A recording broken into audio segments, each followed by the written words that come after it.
सभी पत्रकार बंधुओं को नमस्कार।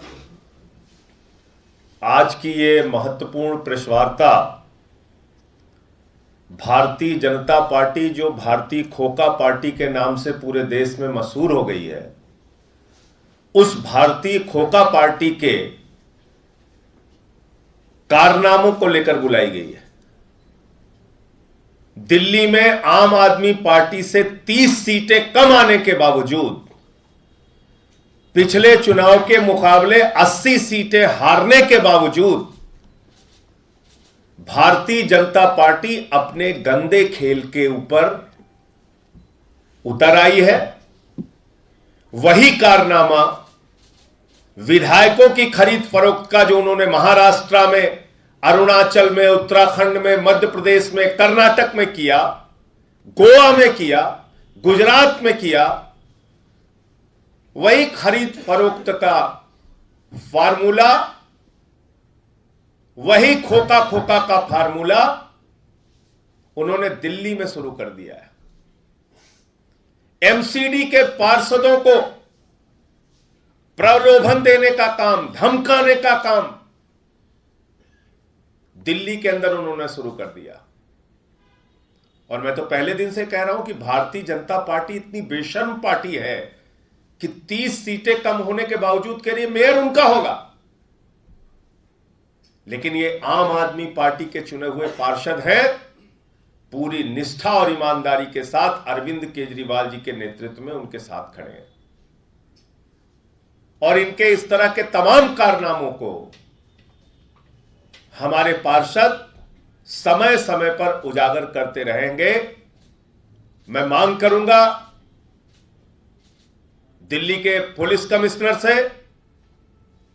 कि इन तमाम लोगों की गिरफ्तारी की जाए, इनको जेल में डाला जाए।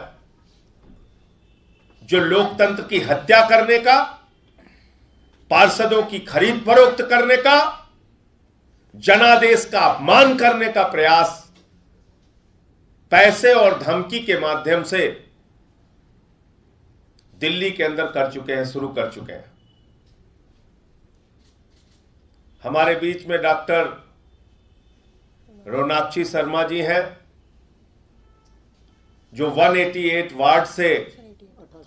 वार्ड से पार्षद है। हमारे बीच में अरुण नावरिया जी हैं, जो 166 वार्ड से पार्षद है। ज्योति जी हैं, जो 207 नंबर वार्ड से पार्षद हैं।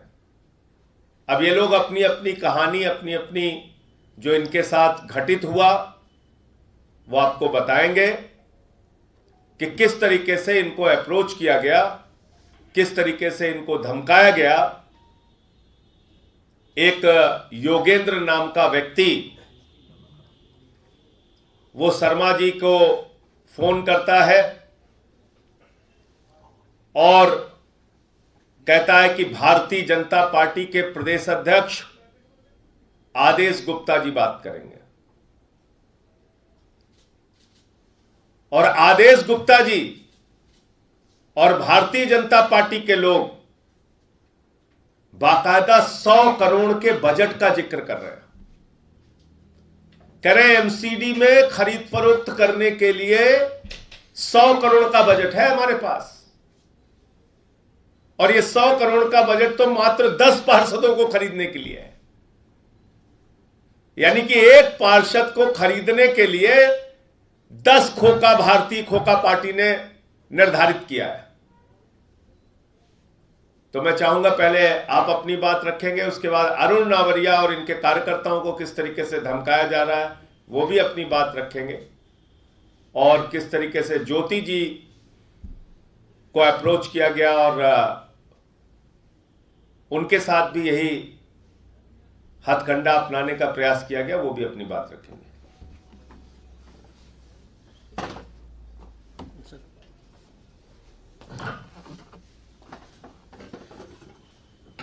सभी को मेरा नमस्कार।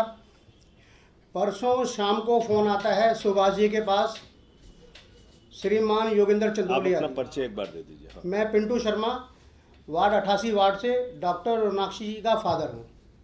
आदेश गुप्ता जी के वार्ड से ही, आदेश गुप्ता जी की सीट थी पहले ये पटेल नगर, अब उन्हीं को मेरी बेटी ने 3800 वोट से हराया है। तो चंदोलिया जी का फ़ोन आता है, योगेंद्र चंदोलिया जी के, सुभाष जी के पास, कि पिंटू शर्मा जी से बात कराओ। उन्होंने मेरे को फ़ोन दिया, बोले हाँ। मैंने कहा ये कह रहे योगेंद्र चंदोलिया बोल रहा हूँ और आदेश जी बात करेंगे। मैंने कहा बात कराओ। बोले यार भाई ये जो है ना, अब हमें 10 काउंसलर को इकट्ठा करना है और आप किसी भी तरीके से करके हमारे साथ लग के और इनको इकट्ठा कराओ। मैंने कहा यार ये कैसे संभव है? बोले 2-2 करोड़ रुपए का बजट है। मैंने कहा यार ये तो आप बहुत कम लगा रहे हो। बोले तो एक काम करो फिर 3 कर लेते हैं। मैंने कहा नहीं ये भी कम है। बोलो जी 5 कर लेते हैं तो आप देख लो। मैंने कहा यार आप तो बहुत कम लगा रहे हो। बोले आपका बजट 10 करोड़ और 10 का भी 10-10 करोड़, आप जितने देने चाहो उतने दे दो। मैंने कहा अच्छा भाई। मैंने कहा आदेश गुप्ता जी आपने ना गलत कॉल की है। हम अरविंद केजरीवाल जी के सिपाही हैं, पैसों से बिकने वाले नहीं हैं। ये कह के मैंने फ़ोन काट दिया उनका।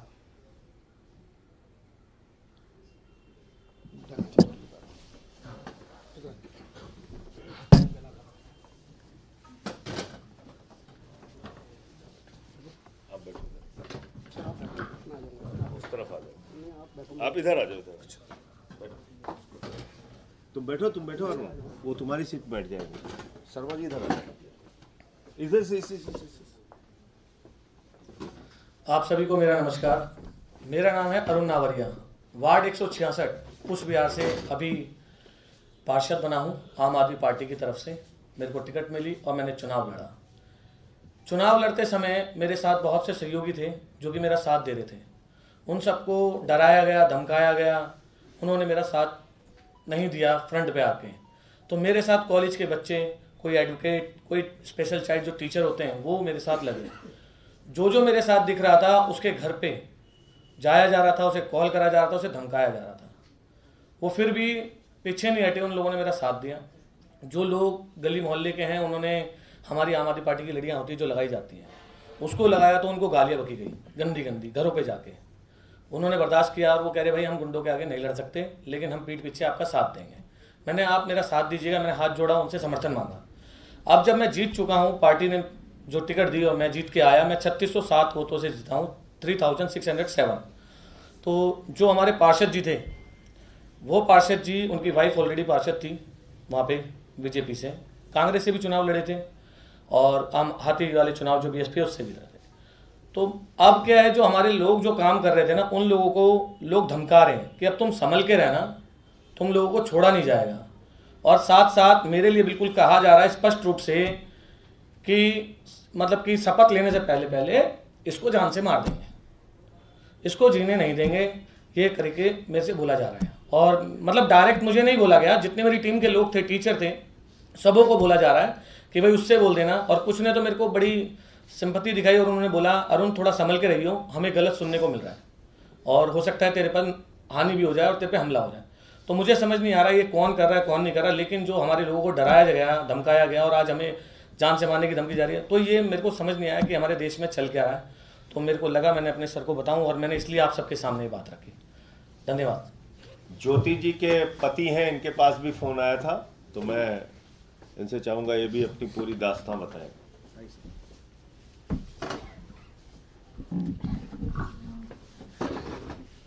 नमस्कार साथियों, मेरे पास कल रात को एक आदमी आया, मेरा दोस्त ही खास। उसने कहा भाई तेरे से 1 मिनट साइड में बात करनी है। मैंने भाई बता क्या बात करनी है।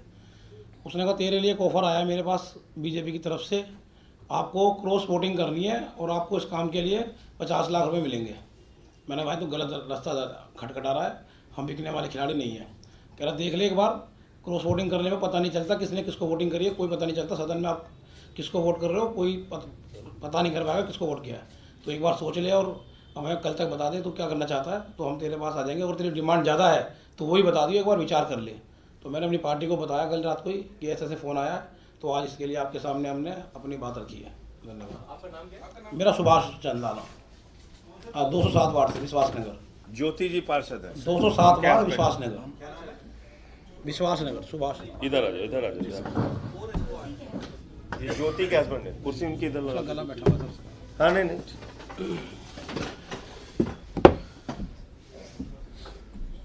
तो ये तीनों जो हमारे पार्षद हैं उनको किस तरीके से अरुण जी को धमकाया जा रहा है, दूसरों को पैसे का प्रलोभन दिया जा रहा है, तो क्या अब इस देश में लोकतंत्र का कोई मायने बचेगा? चुनाव का कोई मतलब बचेगा? जनादेश का कोई मतलब बचेगा? या भारतीय जनता पार्टी को खुली छूट है कि राज्य दर राज्य विधायकों को खरीद फरोख्त करके सरकारों को आप गिराइए? क्या भारतीय जनता पार्टी को खुली छूट है कि 30 सीटें कमाने के बावजूद बेशर्मी पर उतारू होकर दिल्ली में अपना मेयर बनाने का प्रयास कीजिए? क्या दिल्ली का पुलिस प्रशासन, दिल्ली की कानून व्यवस्था इस पर सोई रहेगी या कुंभकर्ण की नींद से जागेगी? इन लोगों के खिलाफ कोई कार्रवाई होगी? जिस मामले में स्वयं भारतीय जनता पार्टी के प्रदेश अध्यक्ष का नाम आ रहा है, आदेश गुप्ता जी का, दूसरे लोगों को अप्रोच किया जा रहा है। मैं मांग करता हूं ऐसे तमाम लोगों को गिरफ्तार करके इनको जेल में डाला जाए और दिल्ली के अंदर यह घिनौना खेल, खरीद फरोख्त का खेल, यह भारतीय खोखा पार्टी का खेल, इसको बंद किया जाए। और मैं तो कहता हूं भारत के चुनाव आयोग को भी इसमें हस्तक्षेप करना चाहिए। आप निर्वाचन कराते हैं, जो लोग अलग अलग दलों से चुन के आते हैं उनको कोई भी डरा के, धमका के, बंदूक दिखा के, गाली गलौज करके, पैसे का प्रलोभन दे के, खरीद के, तोड़ के सरकारें जिसकी चाहे बन जाए, इस पे चुनाव आयोग की कोई जिम्मेदारी नहीं बनती। भारत की सरकार तो मान लीजिए भारतीय जनता पार्टी की है, वो तो अपने हिसाब से काम करेंगे, उनको तो यही धंधा करना है। वो एक किडनैपिंग गैंग बन गया है बीजेपी, विधायकों के, पार्षदों के किडनैपिंग का एक गैंग बन गया है भारतीय जनता पार्टी, तो वो तो करेंगे ये काम। लेकिन क्या भारत का निर्वाचन आयोग, चुनाव आयोग भी इस ओर ध्यान देगा?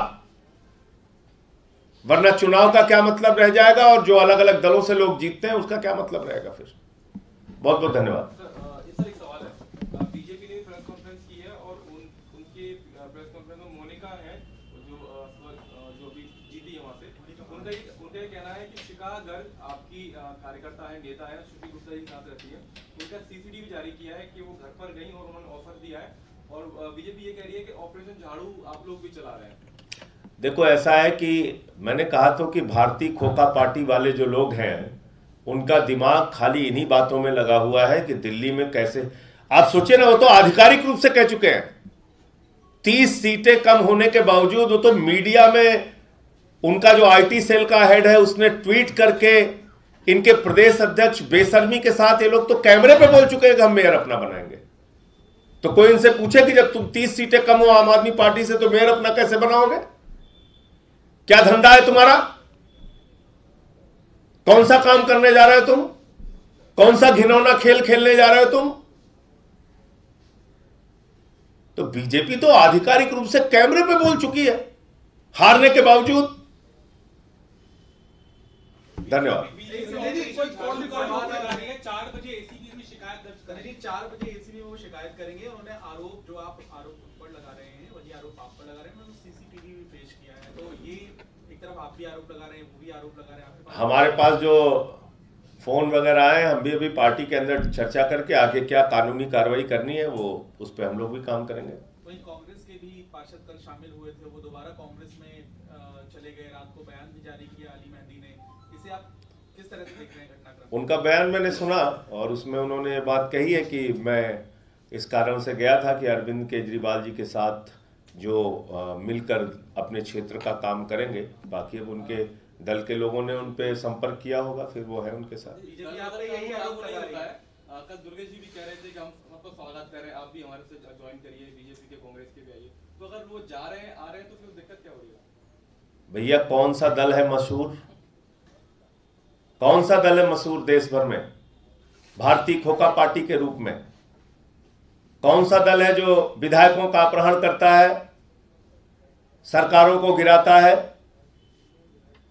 हमारी पार्टी पे क्या आज तक कोई एक ऐसा साक्ष्य और प्रमाण मिला कि खरीद फरोख्त और प्रलोभन देके किसी के साथ किसी को हम अपनी पार्टी में लाए हो, धमका के लाए हो, डरा के लाए हो, बंदूक के नोक पे लाए हो, ईडी सीबीआई के पुलिस के दुरुपयोग करके लाए हो? बताइए आप मुझे। तो जो अब जैसे मान लीजिए हाफिज सईद के बारे में कोई कहे कि आतंकवादी घटना में शामिल था कि नहीं शामिल था, तो ये तो सवाल ही अपने आप में गलत है। तो भारतीय जनता पार्टी के बारे में कोई पूछे कि वो खरीद फरोख्त और इस घिनौने खेल में शामिल है कि नहीं है, वो तो सीना ठोक के कहते हैं कि वो यही काम करेंगे। वो तो सीना ठोक के बोलते हैं कि मेयर हमारा होगा, भले ही हम 30 सीटें कम हैं आम आदमी पार्टी से, भले ही हम पिछली बार की तुलना में 80 सीटें हारे हैं, लेकिन ठोक के कहते हैं हमारा मेयर होगा। तो कैसे कह रहे हैं भाई? तो बीजेपी का जो काम करने का तरीका है पूरे देश में प्रख्यात तरीका, ईडी का, सीबीआई का, पुलिस का इस्तेमाल करो, जांच एजेंसियों का दुरुपयोग करो, लोकतंत्र का गला घोटो और सरकारों को गिराओ, एक नहीं 8-8 बार। वही काम कर रहे हैं वो लोग। सर, एक जम्मू कश्मीर के ऊपर आप लोग नेशनल पार्टी आम आदमी पार्टी हो गई है, जम्मू कश्मीर में भी आप लोग अपने एक्टिविटी कर रहे हैं, तो क्या स्ट्रेटेजी होंगी, क्या आपके मुद्दे होंगे? वो जो वहाँ के हमारे प्रभारी हैं उसके बारे में विस्तार से बताएंगे, और जम्मू कश्मीर को लेके क्या हम पूरे देश में आम आदमी पार्टी का विस्तार कर रहे हैं और अलग अलग जगहों के संगठन के काम के लिए हमारे प्रभारी हैं और वो उस पर रणनीति बनाते हैं, पार्टी के सामने प्रस्तुत करते हैं। जनसंख्या बिल के ऊपर पार्टी का क्या विचार है? जनसंख्या बिल जब आएगा तो अपना विचार रखेंगे। अभी तक तो यही है कि जितने जनसंख्या बिल पर सवाल उठाने वाले लोग हैं वो लोग खुद ही जनसंख्या बढ़ाने के जिम्मेदार हैं। आप ही लोग चला रहे थे टीवी चैनल पे, जितने लोग बोल रहे हैं वो खुद ही जनसंख्या बढ़ाए हुए हैं। वो तो कह रहे कांग्रेस ने बिल पहले लाया, तो वही मैं कह रहा हूं ना आपसे। अब मतलब बड़ा देश इस बात पे कंफ्यूज है। आरएसएस कहती है 10 बच्चे पैदा करो, विश्व हिंदू परिषद कहती है 8 करो, भाजपा वाले कहते हैं, भाजपा के नेता भी कहते हैं आबादी बढ़ानी है, और फिर उसी में कोई कोई कहता है जनसंख्या बिल लाना है। तो हिंदू बहुत परेशान है, करे क्या वो? आरएसएस कुछ कहती है, विश्व हिंदू परिषद कुछ कहती है, भाजपा कुछ कहती है। तो पहले बिल का ड्राफ्ट आने दीजिए, बिल पहले आ जाएगा सामने तो हम निश्चित रूप से उस पर अपनी प्रतिक्रिया देंगे। पंजाब में तरनतारन में पुलिस स्टेशन पर हमला हुआ, दूसरा हमला हुआ है जो पिछले 6-7 महीने में, क्या लगता है कि गतिविधियां कुछ बढ़ गई हैं वहाँ पे? अभी मैं आपके साथ इस प्रेस कॉन्फ्रेंस में हूँ, मुझे इस घटना की जानकारी नहीं है। हो जाती है तो जरूर इस पर अपनी प्रतिक्रिया देंगे।